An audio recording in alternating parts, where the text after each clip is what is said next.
Bismillahirrahmanirrahim. Assalamualaikum warahmatullahi wabarakatuh. Nama diberi Nur Adiba Natasha binti Abdul Rahim dari Unit Pendidikan Awal Kanak-Kanak Ambilan Jun 2021. Hari ini saya akan membentangkan mengenai rutin bayi dan kanak-kanak semasa menjalankan aktiviti nature walk di Taska.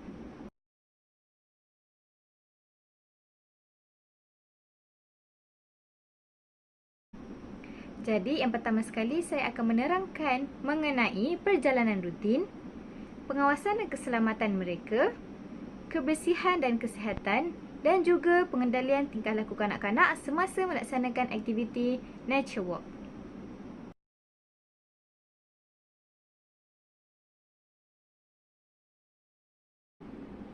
Bagi melaksanakan rutin nature walk ini, terdapat beberapa garis panduan sebelum, semasa dan juga selepas melaksanakan aktiviti nature walk. Sebelum melaksanakan aktiviti, pengasuh perlulah meminta kanak-kanak beratur sebelum keluar dari taska.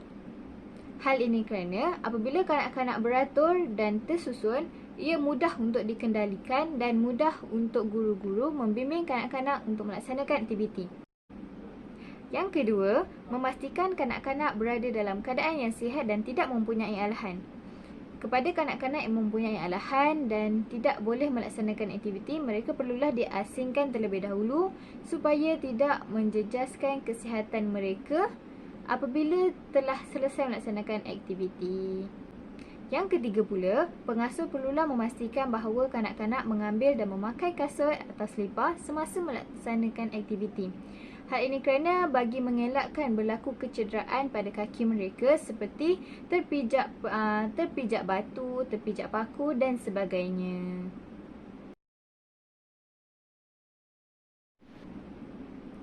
Semasa melaksanakan aktiviti pula, pengasuh perlulah mengajak kanak-kanak berjalan, melihat dunia persekitaran di luar taska untuk menikmati keindahan alam. Hal ini kerana melalui persekitaran yang mereka lihat, mereka dapat belajar mengenai tumbuh-tumbuhan, flora dan fauna. Yang kedua, pengasuh perlulah menggalakkan kanak-kanak meneliti meneroka seperti warna, bentuk, tekstur, bau dan rasa objek yang mereka pegang sewaktu menjalankan aktiviti nature walk. Yang ketiga, pengasuh memberi fokus kepada satu diri sahaja pada setiap kali kanak-kanak keluar melihat persekitaran dan bersoal jawab dengan kanak-kanak. Ini bagi mengukuhkan lagi dan membantu kanak-kanak lebih mengingat dan fokus kepada satu diri yang mereka gunakan sewaktu melaksanakan aktiviti nature walk. Sebagai contohnya, menggunakan diri penglihatan sewaktu mereka melihat warna, jenis, bentuk, tumbuh-tumbuhan ataupun daun, bunga dan sebagainya sewaktu mereka menjalankan aktiviti nature walk. Okey. Yang keempat pula, memberi galakan kepada kanak-kanak untuk menyentuh dan menghidu bau bunga atau daun. Hal ini kerana apabila kanak-kanak menyentuh, menghidu bau bunga atau daun yang mereka pegang, mereka akan meneroka bahawa tumbuh-tumbuhan ini boleh dipegang ataupun tidak. Adakah semua tumbuhan sama? Adakah semua daun sama? Ataupun berbeza. Jadi di situ kanak-kanak akan lebih dapat meneroka dengan lebih mendalam mengenai tumbuh-tumbuhan yang ada pelbagai jenis di muka bumi. Okey. Yang kelima pula, pengasuh digalakkan untuk membawa kanak-kanak melihat daun kering dan berguguran sambil bercakap dengannya. Bermaksud di sini bukan sahaja kita memperkenalkan tumbuh-tumbuhan yang subur seperti yang berwarna hijau dan mekar di tumbuhannya, mekar di pokok. Jadi tumbuhan yang kering juga kita boleh perkenalkan kepada kanak-kanak bahawa tumbuhan yang kering itu juga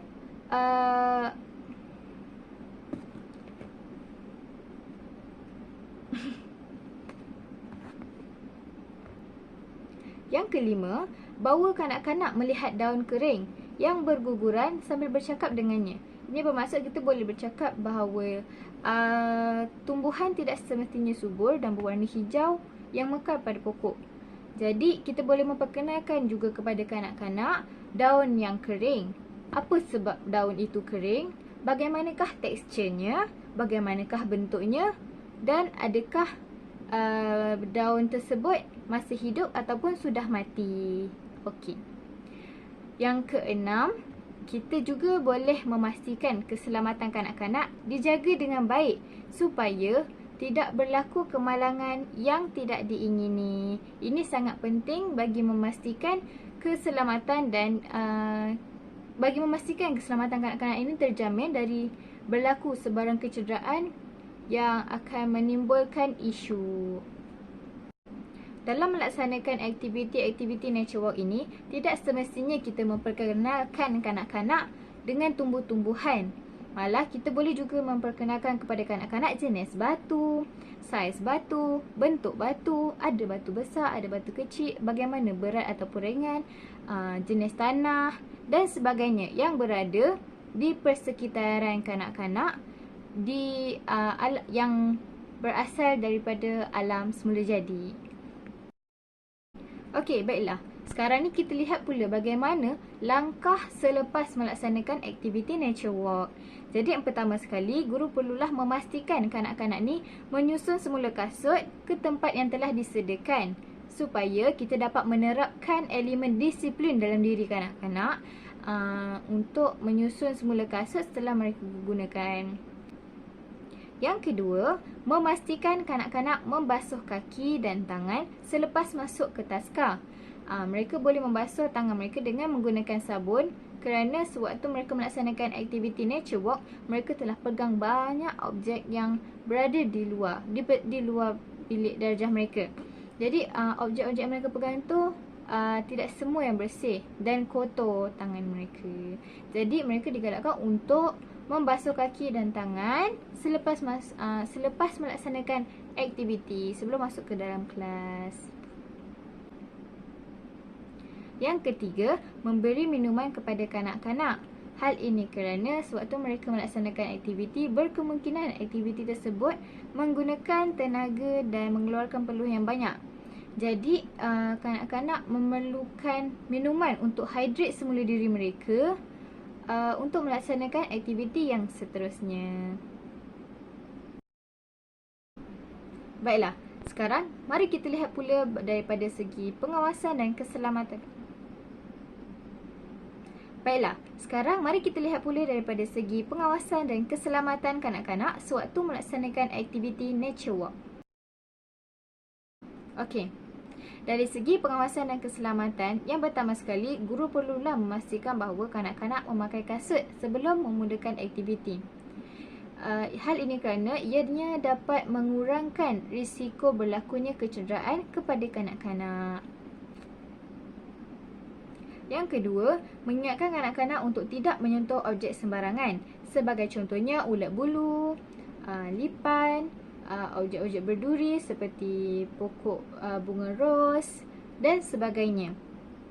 Yang ketiga pula, memastikan kanak-kanak tidak berkeliaran tanpa pengawasan pengasuh maupun pendidik.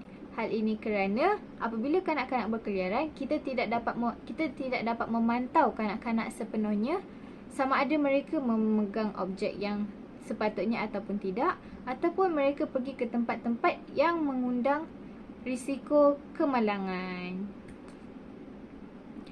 Yang keempat pula, memastikan kanak-kanak tidak bermain di kawasan yang berbahaya seperti kawasan yang berhampiran dengan longkang. Ini kerana sewaktu mereka seronok bermain, mereka tidak menyedari bahawa mereka bermain di kawasan yang berbahaya. Jadi, guru perlulah memastikan bahawa kanak-kanak ini tidak bermain di kawasan yang berbahaya seperti longkang dan kawasan-kawasan yang lain yang boleh menyebabkan kecederaan ataupun kemalangan. Baiklah, yang seterusnya pula kita lihat daripada segi kebersihan dan kesihatan. Dari segi kebersihan dan kesihatan, yang pertama sekali adalah sebelum memulakan aktiviti, pendidik perlulah memastikan bahawa kanak-kanak ini berada dalam keadaan sihat dan tiada alahan. Hal ini kerana kita dapat mengelakkan berlakunya sebarang alahan yang menyebabkan kanak-kanak gatal-gatal maupun sakit pada bahagian badan mereka. Yang kedua pula, membasuh semua peralatan yang digunakan selepas tamat aktiviti nature walk. Sebagai contohnya, cangkul, bakul dan sebagainya. Yang ketiga, membasuh tangan dengan menggunakan sabun sebelum masuk ke dalam kelas. Ini berlaku selepas kita melaksanakan aktiviti nature walk. Sebelum kanak-kanak masuk ke dalam kelas, mereka akan membasuh tangan dengan menggunakan sabun terlebih dahulu bagi mengelakkan jangkitan kuman pada badan mereka maupun pada tangan mereka. Dan yang terakhir, memberi kanak-kanak minum air putih selepas melaksanakan aktiviti nature walk supaya air putih ini dapat menghidrasi semula tubuh badan mereka untuk melaksanakan aktiviti-aktiviti yang seterusnya. Baiklah, sekarang kita akan melihat pula daripada segi pengendalian tingkah laku kanak-kanak sewaktu melaksanakan aktiviti nature walk.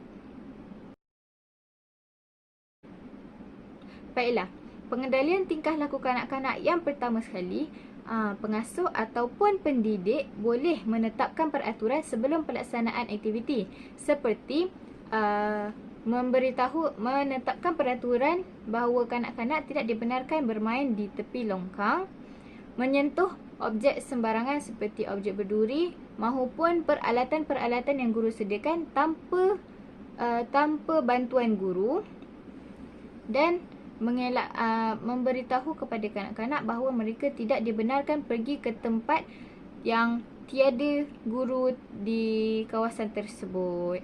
Okey. Yang kedua, memastikan kanak-kanak menyusun semula kasut di rak selepas melaksanakan aktiviti. Hal ini kerana kita dapat mendidik kanak-kanak ini untuk berdisiplin. Yang ketiga pula, menggalakkan kanak-kanak mengambil satu objek yang diminati untuk dijadikan bahan perbincangan di dalam kelas. Semasa melaksanakan aktiviti nature walk, mereka akan meneroka. Jadi, untuk meneroka dengan lebih mendalam, kita boleh menggalakkan mereka untuk mengambil satu objek yang mereka suka, seperti batu ke mereka. Mungkin ada antara mereka yang minat kepada daun, ada antara mereka yang minat kepada bunga, dan ada juga di antara mereka yang minat kepada batu. Jadi, mereka boleh pilih apa objek yang mereka minati untuk kita bawa ke dalam kelas dan kita membuat perbincangan dalam kelas. Baiklah, yang seterusnya, memastikan bilangan kanak-kanak sebelum, semasa dan selepas melaksanakan aktiviti adalah mencukupi. Yang seterusnya, memastikan bilangan kanak-kanak sebelum, semasa dan selepas melaksanakan aktiviti adalah mencukupi. Hal ini kerana kita dapat mengelakkan berlakunya risiko kehilangan kanak-kanak maupun ketinggalan mata pelajaran yang mereka lalui sewaktu melaksanakan rutin aktiviti nature walk. Dan yang terakhir sekali adalah memastikan kanak-kanak beratur sebelum dan selepas melaksanakan aktiviti. Ini kerana apabila mereka beratur, guru lebih mudah untuk mengawal mereka dan menjadikan sesi pembelajaran sewaktu nature walk lebih mudah dan berfokus.